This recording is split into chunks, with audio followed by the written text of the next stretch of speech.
Welcome, faithful viewers. My name is Juan Montoya, and I run an online newspaper, a blog, if you will, called El Run Run. As an ongoing endeavor to inform our readers, we bring you interviews with candidates vying for public office. Today, we host Carlos Martinez, the candidate for Precinct 2 Constable position. Officer Martinez's resume indicates that he served in numerous local and county law enforcement entities. Welcome, sir. Thank you, Mr. Montoya, for having me on your show. My name is Carlos Martinez, and I'm going to tell you who the real Carlos Martinez is. Officer Martinez, you certainly have had many years of experience in law enforcement. Tell our viewers something about yourself, your family, and how it came to be that you chose law enforcement as a career. Okay. Who I am is basically when I graduated in 1990 from Pace High School. I was raised in Brownsville, Texas. I went to high school at Pace High School for 3 years. And my senior year, my parents decided to move to Immokalee, Florida to work in the agriculture business. When I graduated my senior year over there in Immokalee High School, I came back and I started college here at the University of Texas at Brownsville, which was that the way it was called back then. Yeah. Mm-hmm. I started college and I was working at the Fort Brown Resort as a busboy there at the Resaca Club. The Resaca Club, correct. All right, and in the restaurant also, and also doing room service. I then decided not to go to get out of school. You know, when you start college, you end up that you want to do it, you don't want to do it, and as many people that graduate from college, they start earning money, and that happened to me. I started earning money, and I said, you know what, I'm just going to work. But then when I got married, I decided to go back because I had my child, which is also the same name as me, Carlos Martinez. And I said, you know what, I need to be an example for my child. So I decided to go back. At that point, I was already working at the Cameron County Sheriff's Department at the jail division. And I worked as a regular guard, and then I ended up being a booking officer. I started with Omar Lucio, the sheriff then, and then Conrado Cantu. But then what I did is I worked myself up. When the person that was in charge, which is the first lieutenant who was second in charge of all the jails, because back then there was 4 jails, he ended up leaving to a federal job. And since I knew how to run the booking department, I ended up taking that position. Mm-hmm. I did go to the police academy, but I was making more as a lieutenant than a deputy. So I was a lieutenant. I used to deal with a lot of reports, with the scout reports, that generated a lot of money towards the county. Unfortunately, when another sheriff, when Mr. Omar Lucio came back, I was let go because there was no civil service, right? And the reason I'm telling you, because I'm very transparent. I will tell you that I'm running on a platform that I'm transparent. I don't hide anything from anybody. So when I left there, I ended up, God closed one door, opened another door. I ended up going to work in Fort Lauderdale for about a year, and then I got hired for BISD school district at Rivera High School as a criminal justice teacher, right? Okay. When I was at the county jail, like I said, I wanted to be an example for my son. I was working at the county jail, but working 40 plus hours a week, but I was able to go back and get my bachelor's degree, right? So I went to, I worked at Rivera High School for about 13 years. I ended up being the head of the department for about 32 teachers. And I dealt with different types of POs, because since I was the head of the department, they had to submit POs in order to order anything for their career pathways. Soon after that, I ended up leaving and I went to North Dakota to work building a refinery, and I was there for about 10 months. I came back about to get rehired at Hannah High School as a criminal justice teacher, but with the pandemic, they shut everything down, ended up closing the position. So what I did is I ended up going to work with the county treasurer's office with Mr. David Bencourt, who gave me an opportunity there. I was there for 4 months. Then I transferred to the Cameron County Sheriff's Department as a jailer because I still obtained my license. Then I ended up being a deputy. So now I'm currently a deputy. But when the pandemic was going also, I ended up taking my classes from the University of Texas at Brownsville, and I ended up getting my master's. When the pandemic was going on, I got my master's degree with Lamar University online, and it was an accelerated Course? Yep. course, Correct. right? I've always been involved in the community, right? My parents have always instilled in me. My parents have both deceased. My father passed away about 10 years ago. My mother passed away 9 years ago. They both passed away about 10 months from each other.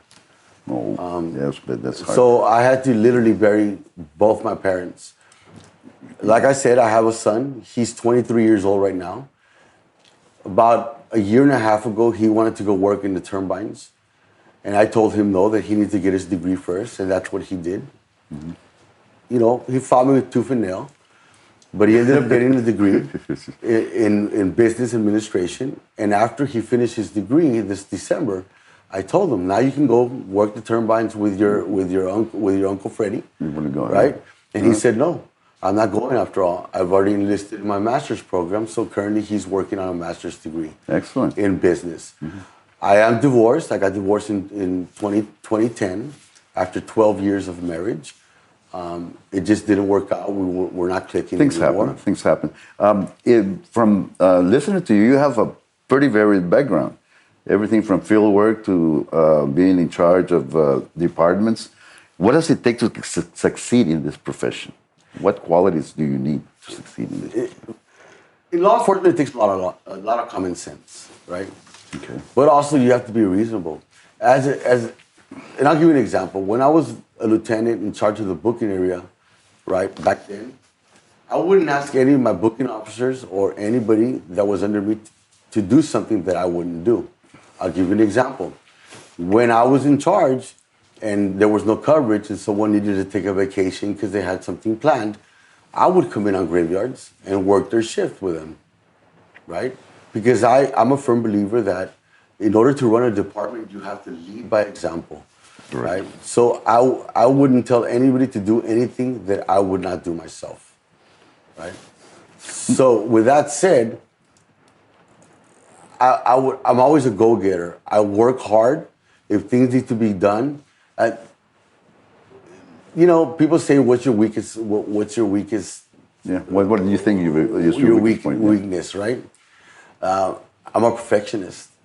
I like things to be done from A to Z. I know that sometimes, but I don't like to be in the middle. In other words, You're going to do something, you do it. you always, as a supervisor, you always make sure that everything is done A to Z, not A through D or A through X. A lot of people think that being a law enforcement officer, a cop, is easy.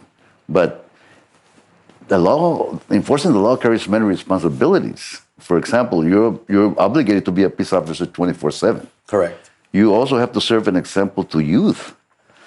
Why would anyone want to follow that career? You know, it's funny that you say an example to youth. I wanted to do three things in life. I wanted to be an educator, a police officer, or an attorney. I was able to accomplish two of the three. And I believe that being an educator and in law enforcement were the most gratifying and most rewarding to me because you help people. Sure, they're not the highest paying jobs, right? But when I was an educator and when I was with the constable's office, we had a police explorer with the constable's precinct 1, and with as an educator, you know, we would compete. You show the kids about community service. You show the community that you're out there. As a law enforcement out there, you have to be out there. You have to be more proactive than reactive. You have to show them that you're out there for their needs, right? And to protect them. Correct. You know, officer, there's another candidate and an incumbent on the ballot for this position. Tell the voters what your plans are to improve the performance of the office and why you feel that they should vote for you. I know that if elected, I will do a better job because I'm going to be I'm going to be more proactive than reactive, right? I'm going to find better ways to staff the budget and to serve precinct 2 better, right? I'm going to be more active in the community. As it is, I'm already more active in the community. I've been involved with Down by the Border, which deals with autism and special needs kids, right? I've been with them for over 10 years. I've also belonged to the Lions Club, the Brownsville Lions Club, right? The Brownsville Border Lions Club. And what we do is we do eye conservations, and we send kids to Kerrville for the summer for about a week or so. A few months ago, I met with Cameron Park. I had about 65 voters from Cameron Park. We met there, and they voiced their concerns and their needs as to what was going on in Cameron Park, which belongs to Precinct 2 and the Sheriff's Office. They told me that the Constable's office have never seen them. They saw them 10 plus years ago, but recently, in the last 10 years, they don't see them. So I'm going to meet with them quarterly to see what's going on. When you meet with people, Mr. Montoya, you should know that you build a good rapport with them. They'll tell you what's going on in their community. They'll tell you what's going on, and we can be out there. I also want to meet with local churches, as well as the DA's office, the JPs, the juvenile judge, right? Because there's a vaping going on, a vaping pandemic that's going on. There is a problem. And sometimes they order it through California or whatever, and they get caught with the vaping in schools, and it has THC, and they don't realize that it's an automatic state jail felony. They have a record. They can be the smartest kid in school, True. but there's going to be a record on there. And for all these reasons, I would like for you to address our audience and tell them why they should vote for you. I believe that you should vote for me because I know that I will do a better job. I will lead by example. I will have an open door policy. You will see me. If elected, you'll see me throughout my 4 years in term, not every 3 years. I'll be transparent, and my phone number will be available to anybody that has any questions or any concerns with what's going on in their community, in their barrios, or anything like that. I'm willing to work with the JPs to help them with mental health warrants. I'm willing to help the JPs go collect those outstanding traffic violations that people have not paid, and they're millions. To my understanding, they're in the thousands, if not close to 1 million, right? Yep. Why not give money? Try to collect those and give back to the county, right? To the JPs. Also work with Border Patrol, with Brownsville PD, with our local sheriff's department, with everybody. Because when you work together, you accomplish more. And for those rumors out there that they're saying, they're telling the current deputy constables that I'm going to fire people, I'm not going to fire people. I believe that working together, we will accomplish more. So all those rumors, people out there, that I'm going to fire, that I'm going to clean house, that's not true. I am not going to. I'm willing to work with you guys. I'm going to lead by example. If I ask to do something, I'm going to be there by your sides, working hard, hand in hand. So you people that are out there with those rumors, they're incorrect. If you want to ask me, my phone number is available on Facebook. You can contact me through Carlos Martinez on Facebook. You can message me, inbox me, whatever you want to do. And I humbly ask for your support because I know that if elected, that department will be a better department as it is now. Thank you. That brings us to the end of our interview. We want to thank Officer Martinez and wish him luck. And we urge our viewers to exercise the right to vote and to vote in this election because it is the foundation of our democracy. Thank you. One quick thing, Mr. Montoya. And Mr. Montoya is correct. We have to vote.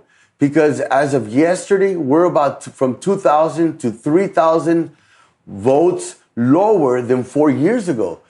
People, it's your voice. You need to voice your vote. Go and vote for whoever you choose to vote for. But voting for Carlos Martinez is in the right direction for a better tomorrow. Thank you, officer.